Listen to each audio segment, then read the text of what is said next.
Hi, this is Dr. Gregory Sadler. I'm a professor of philosophy and the president and founder of an educational consulting company called Reason.io, where we put philosophy into practice.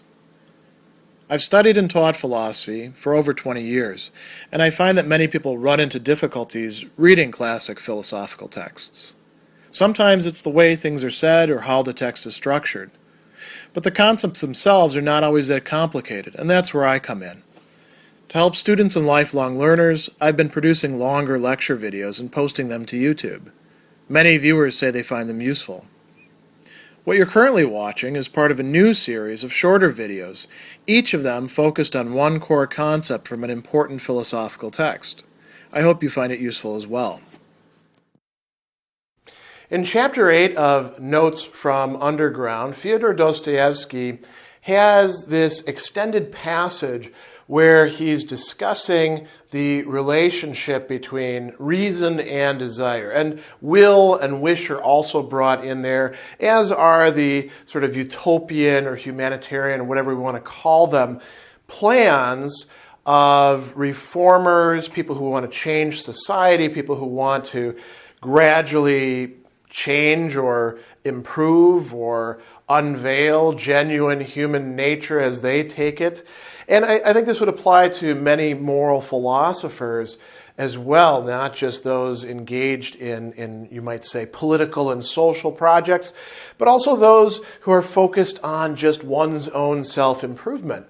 And the basic idea that all of these people have that he's attacking is that in some way our desires and desire in general could be made fully rational. That is, the conflict that we often experience between desire, which wants what it wants, and if we're not paying attention, will steer us into whatever it is that it wants us to do. And it's also part of ourselves, so it's us who are, being steered that way. And then our faculty of rationality that tells us, well, this is a good thing for you to do, and this is a bad thing for you to do. And this goes all the way back to, Plato, and if you think about his Republic and the three parts of the soul, the desires, epithumia, and another kind of desire, thumos, the desire for recognition, for status, the part of us that gets angry. They're supposed to be subordinate to the rational part, which can hopefully, if it's developed properly, actually tell a person what would be good for them or what would be bad for them. And this runs throughout ancient philosophy. You find this in Aristotle just as much. You find this in the Stoics. You find this in the Epicureans. You find this in tradition after tradition after tradition, all the way down to the present day for Dostoevsky, reformers, including utilitarians and socialists and all sorts of other people, reformers who want to improve society and improve human beings. So the dream is we could actually have reason, if it's properly developed, and if the appetites or desires, however you want to put them, the affective part of ourselves, if it's properly subordinated or integrated, then we would actually live a much better life. And he says, if you think about this, what would this be like? So he says, let's examine the possibilities. What do you say? Our wishes are mostly misguided because of a mistaken evaluation of what's in our interest. If we sometimes desire something that doesn't make sense, it's because in our stupidity we believe that it's the easiest way to attain a supposed advantage. So, an account that's been around for a very long time. Why do people do dumb, bad, shameful things? Well, because they're mistaken. They don't understand what truly is in their interest. If their rational capacities were strengthened, if they actually followed reason, well, then they wouldn't do that. So he says, now what's going to happen? When desire merges with reason, then we will reason instead of desiring.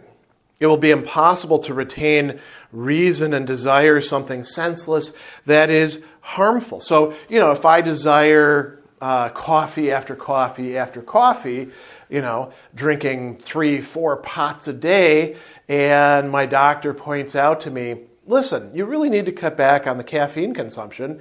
And I'm like, well, okay. I'll drink decaf coffee, 4 pots a day. And then the doctor's like, well, there's more to it than that. The acids are not good for your stomach. And I go through this entire process. And okay, I'll replace it with something else. I'm going to drink tons and tons and tons of tea. And the doctor might eventually get to the point where he's like, do you think that maybe that excessiveness of needing to drink 4 pots of something could be the problem? And, oh, yeah, you're right. Eureka, I have a breakthrough. Now I don't desire that anymore, right? That's the way it should work. You have this great realization, and you're like, oh, that's bad for me. I'm not going to do that anymore. I thought it was good for me. I was mistaken. And so Dostoevsky says that's the way that they portray things. He says, once all of our desires and our reasoning can be computed, then we may really have some sort of tables to guide our desires like everything else. And if you want a good example of this, dig around in Jeremy Bentham's works. Don't just read the introduction to the principles of morals and legislation. Read some of his other stuff. Look at the charts that he makes, and you'll see this sort of in action. And Dostoevsky says, well, that's fine. You can have that sort of project, but here's some considerations that you want to keep in mind. The first one is, he says, reason can be satisfied, and reason can also be very satisfying. In fact, we often find that there's something attractive. This is why Plato could catch on in the first place, or Aristotle, or any of the other philosophers, or even the religious thinkers who say, God gave us a faculty of reason, he wants us to use it to the fullest. There is something attractive about reason. But reason is, in some respect, a seducer. It promises more than it can give.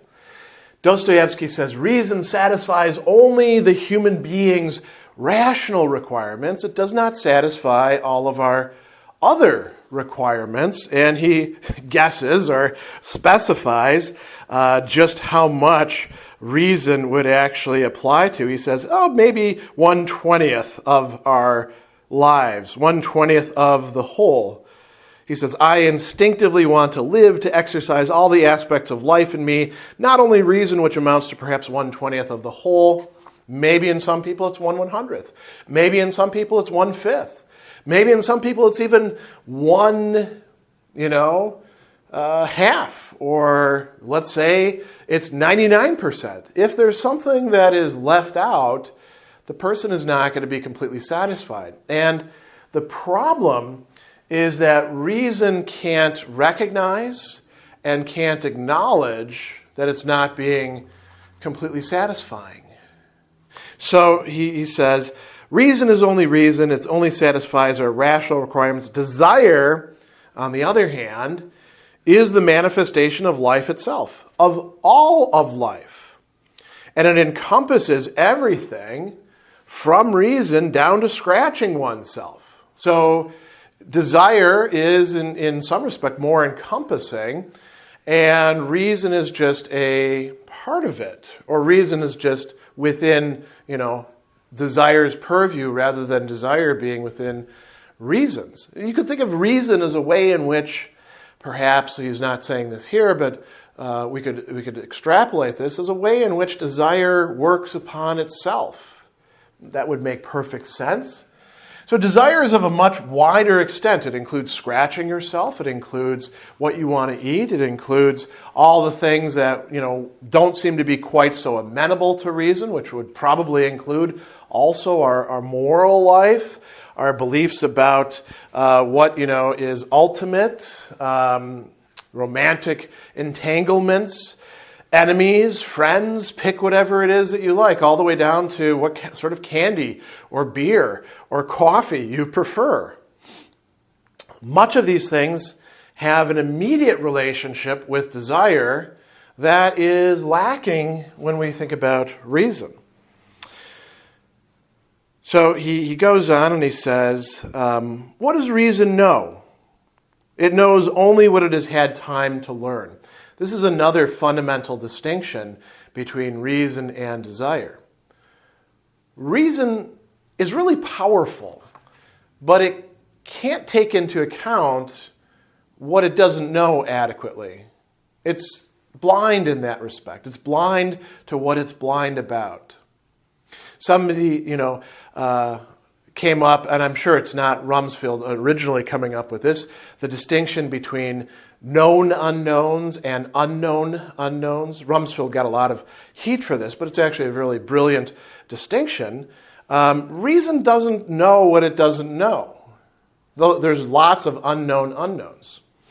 And it's not as if desire knows them, right? Or desire is a new way of knowing or anything like that. Reason does have the advantage when it comes to generating knowledge. But desire relates itself to reality much more directly. He says, human nature is just the opposite. It acts as an entity using everything it has, conscious and unconscious. Even if it deceives us, it lives. I suspect, ladies and gentlemen, you're looking at me with pity, wondering how I can fail to understand that an enlightened, cultured man, such as the man of the future, could not deliberately wish to harm himself, and he goes on, and he talks about how it is that the ordinary person, and we'll come back to this in a moment, but think about this, the ordinary person has to have some sort of immediate relationship with the world, because otherwise they have to wait around for a philosopher to explain it to them. We'd never have a human race, right? So through our desires, we do in fact relate ourselves to things far beyond the scope of our knowledge. And through that, we actually sometimes get to know them. This is not something radically new, by the way, that Dostoevsky is saying.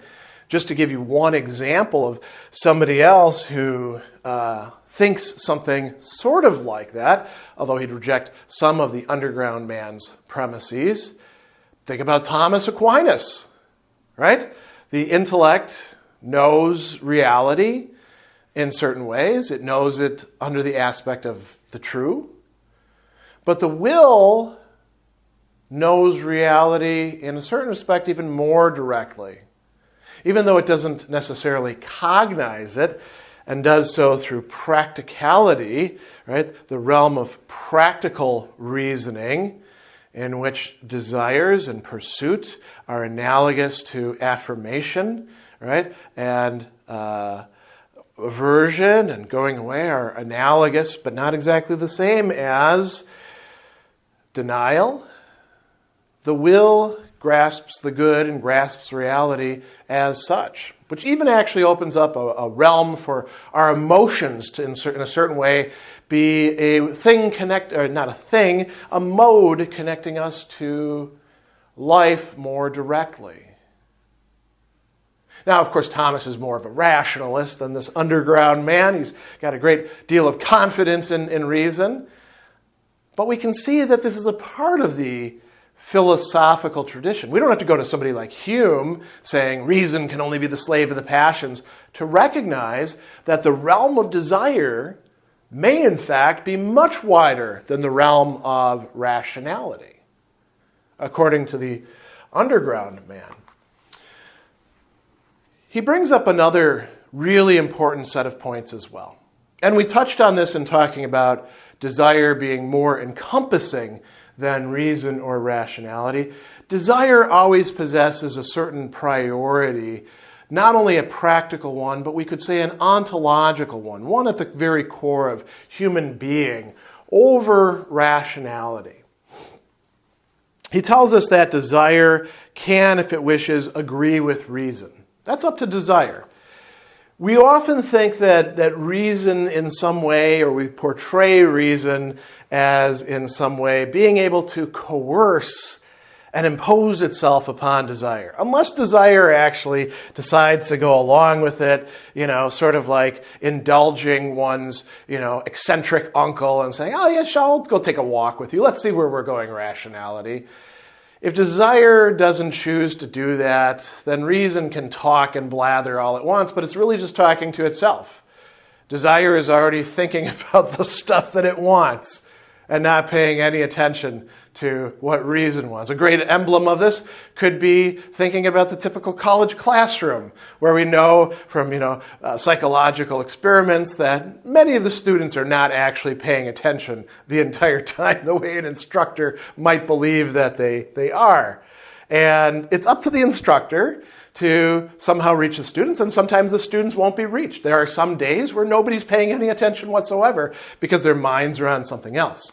So if desire does go along with reason, it does so because it chooses to, or desires to, or wishes to, right? What else? Well, what's the normal case for desire and reason? He says, in reality, desire usually stubbornly disagrees with reason. The underground man goes further than most people will, and actually against many of them in saying, and let me tell you, this too is useful and praiseworthy. Typically in philosophy, we look at desire and reason and their conflict as if, if there is a disagreement, we should always be on the side of reason. Desire needs to shape up and quit, being so obstinate about these sorts of things. And if it does, then it's good. And if it doesn't, then it's bad. And Dostoevsky is willing to say, well, no, maybe sometimes right is on the side of desire and not rationality.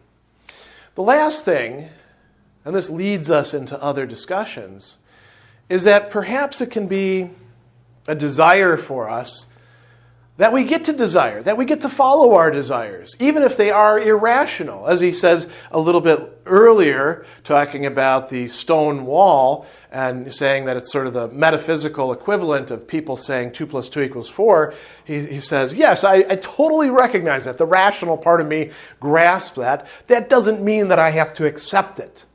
I accept, of course, that the wall is there. I don't accept that I have some sort of role in creating it, or that I'm responsible for it, or that I even have to follow the rule that's involved in the wall. I can smash my head into it if I wish to.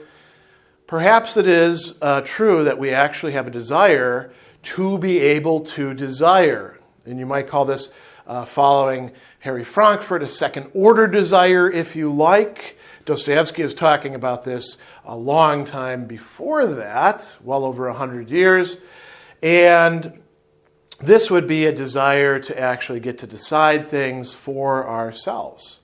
So, as you can see, desire has a great priority over rationality for the underground man, and arguably for Dostoevsky himself. And this is in opposition to much of the long-standing tradition of philosophy.